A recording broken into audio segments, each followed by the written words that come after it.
Всем привет! Как-то давным-давно мы обещали сделать серию обзорных видео на тему строительных технологий, комфортного жилья и всего, что с этим связано. Первая часть будет о, так скажем, развенчивании мифов по поводу того, что какой-то специфический климат на Тайване, что здесь там сильно влажно, сыро, много дождей и так далее. Ну, начну с того, что вся вот эта вот история про то, что здесь много дождей, что здесь сырость, влажность и там грибок растет, это в основном связано с тем, что большинство людей, кто делает такие посты, рассказывает об этом, они живут либо в самом Тайбэе, либо достаточно недалеко от него. И в этом есть, ну, такой интересная деталь, которую нужно учитывать, когда вы слушаете что-то про Тайвань.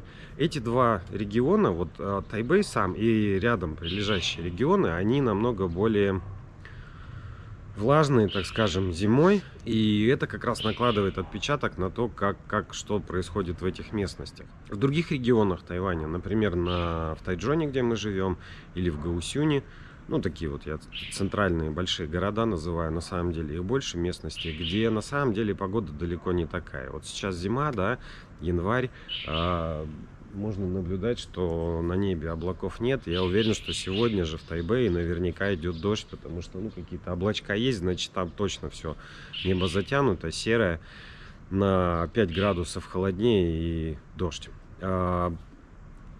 Естественным образом кажется, что образование плесени, влажность в доме, там потеющие окна, что это связано непосредственно вот с какой-то с погодой. Но, боюсь вас разочаровать, это на самом деле не так.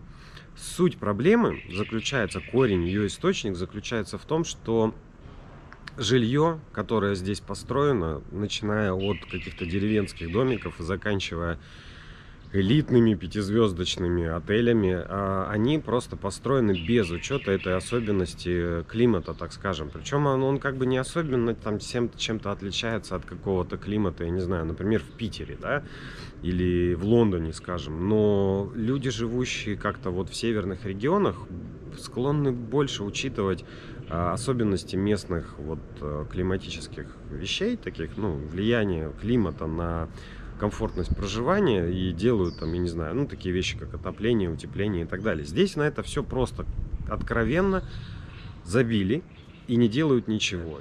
Все это на самом деле связано с нарушениями при строительстве. Ну, то есть проектировщик просто не учитывает некоторых факторов, потому что они ему кажутся незначительными. И, собственно говоря, на моменте проектирования они действительно не выглядят значительными. Это все отражается потом на проживании людей, но люди, которые встречаются с этой проблемой, они видят только результат, и первое, что им приходит на ум, что вроде как, ну вот я имею какую-то проблему, но это же не какой-то там строитель-проектировщик, который 10 лет назад вот это вот все проектировал, виноват, правильно? Это, ну что вот я сейчас вижу, так дождь идет за окном, вот он и виноват в том, что у меня большая влажность. Это далеко не так. Есть простая физика. Физика процесса. Если у вас в доме нет вентиляции, то любая влага, которая выделяется внутри этого дома, соответственно, она накапливается внутри него.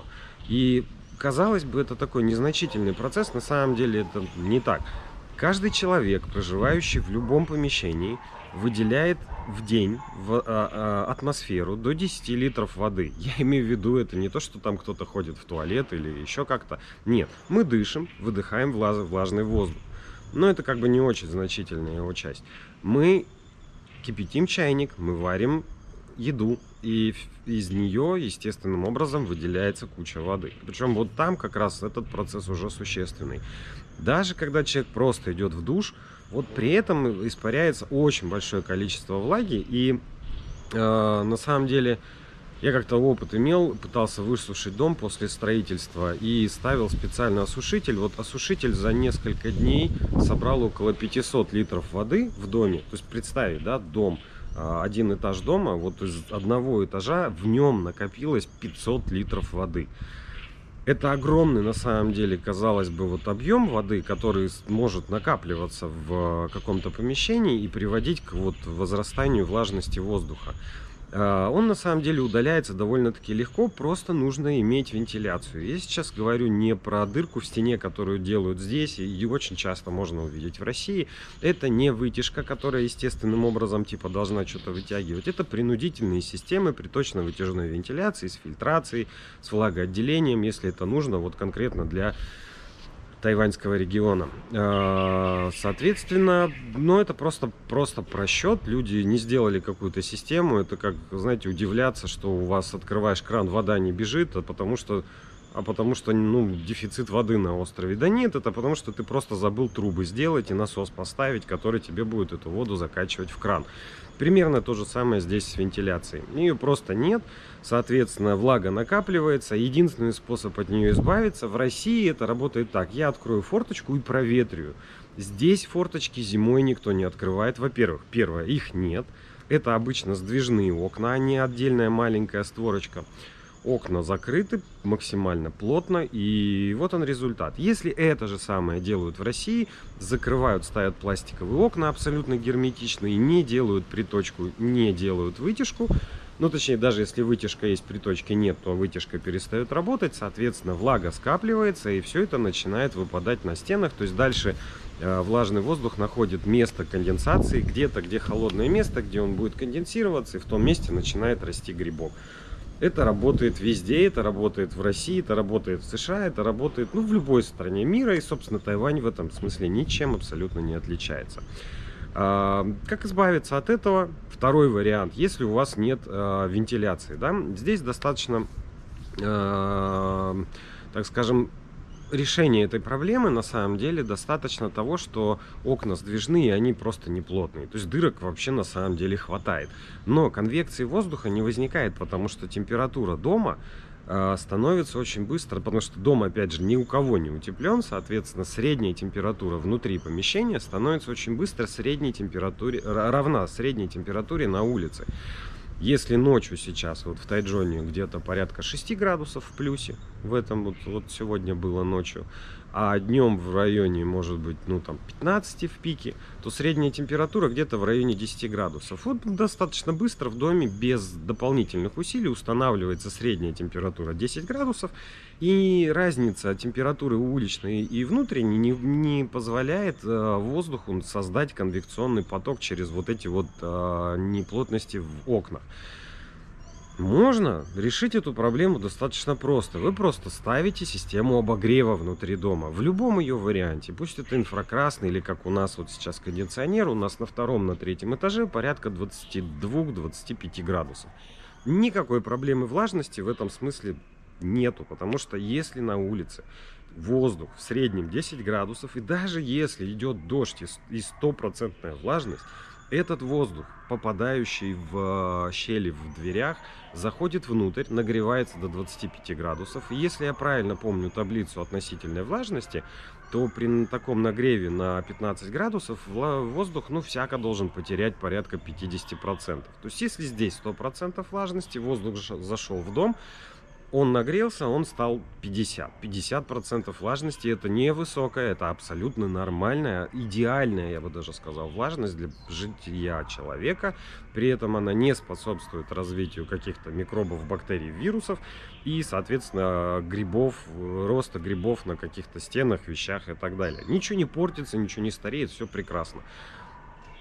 Есть в этом способе один, так скажем, небольшой недостаток. Если делать таким образом, то дельта вот это в 15 градусов начинает порождать довольно-таки серьезный конвекционный процесс. То есть если дом, допустим, в 3 этажа, на первом этаже начинается подсос через щель этого воздуха, воздух теплый внутри, нагреваясь, поднимается вверх и старается уйти через окна или двери там на 3-м этаже, просто убежать на улицу. И это движение начинается таким постоянным. Да, вроде начала работать вентиляция, но при этом все тепло, которое вы нагреваете, соответственно, улетает просто в атмосферу. Вы решаете одну проблему, добавляете просто, ну, потерь энергии, да, а за нагрев воздуха приходится платить. Учитывая, что при этом еще и нет теплоизоляции в доме, соответственно, энергии на прогрев такой нужно достаточно много. Вот наш кондиционер, который сейчас работает на отопление, ночью он работает полностью по с 10 до 7 по низкому тарифу. Днем он работает, вот сейчас солнце светит, он работает, ну, где-то процентов 80 энергии берет от солнца. Ну, можно сказать, что мы как бы экономим достаточно серьезно, и, соответственно, мы имеем возможность включить его ночью вообще на полную, на больше 2 киловатт у него потребление и около 8 киловатт часов, киловатт-час теплопроизводительность. Это существенная цифра, это позволяет на втором этаже ночью делать градусов, наверное, около 26-7. Вот здесь это прям реально приходишь туда, отогреваешься, и все становится совсем по-другому.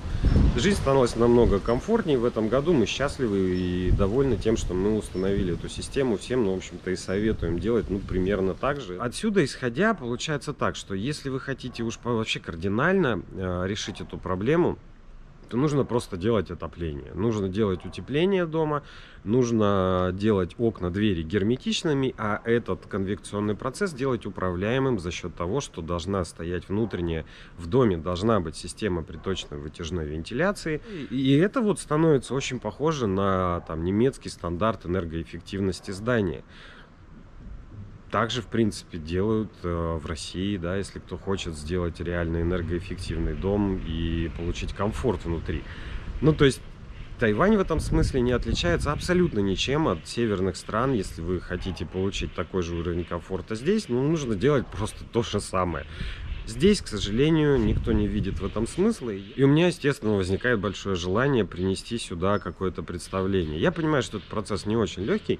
Люди обычно не любят какого-то залетного чувака, который просто начинает их жизни учить. Им всегда кажется, что именно здесь рождена истина. И пока не очень понимаю, как войти в этот процесс, но желание у меня, естественно, возникает, потому что мы живем теперь здесь, и я знаю, что возможно жить более комфортно, это может быть дешево, это может быть удобно, надежно и так далее, но вот без того, чтобы, ну, так скажем, прямо, да, навязать новый стандарт для местности, получить это, заполучить себе, здесь не получится. Ну, будем думать на эту тему, будем продолжать записывать видео, объясняющие разницу. Может быть, найдется какой-то человек, который поможет нам, подскажет, как в это дело войти, как вот создать здесь такую нишу и привнести такой опыт для того, чтобы на Тайване все стало значительно лучше. А развиваться есть куда, поверьте мне. Будем надеяться на лучшее. И в следующем видео будем пробовать рассказывать еще какие-то интересные вещи, которые могут тоже быть полезны. Всем пока, спасибо за внимание.